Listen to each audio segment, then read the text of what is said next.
कालच्या व्हिडिओमध्ये तुम्ही बघितलं असेल, परागने माझ्यासाठी खूप छान उखाणा घेतला.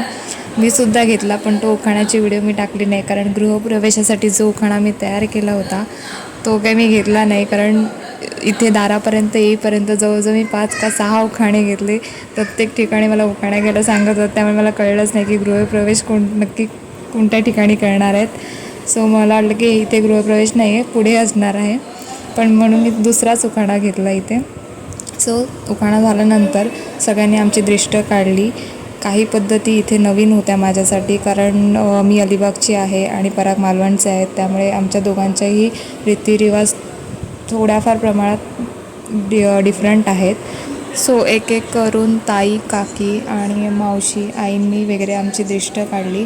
दृष्ट काढण्याची पद्धत अशी होती की पिठाचे दिवे केले होते आणि ते प्रत्येकजण आमच्या अंगावरून ते दिवे उतरवून साईडला नेऊन ठेवत होते. असं सगळ्यांनी आमच्या अंगावरून जवळजवळ 5 का 7 दिवेची दृष्ट काढली आहे. त्याच्यानंतर काकींनी आमच्या डोळ्यावर पाणी लावलं. सो एकंदरीत ही प्रोसेस मी एन्जॉय करत होती. आमची वरात निघाली होती जवळजवळ संध्याकाळी 7-7:30 वाजता. पण हे बेंजो असल्यामुळे सगळेजण नाचत एन्जॉय करत जवळजवळ आमची वरात घरी येईपर्यंत 11-11:30 वाजले.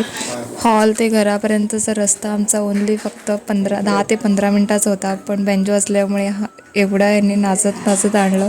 आम्हाला प्रत्येक ठिकाणी थांबून घेऊन आले. बट एकंदरीत खूप मस्त एन्जॉय केलं सगळ्यांनी आमचं लग्न. आणि नंतर इथे आमची दृष्ट वगैरे काढली, उखाणा वगैरेचा कार्यक्रम झाला. एंडला मला इथे कळलं की माझ्यासाठी काहीतरी सरप्राईज आहे, आणि ते सरप्राईज काय आहे हे तुम्हाला मी माझ्या पुढच्या व्हिडिओमध्ये नक्की दाखवेन. तोपर्यंत स्टे ट्यून, बाय.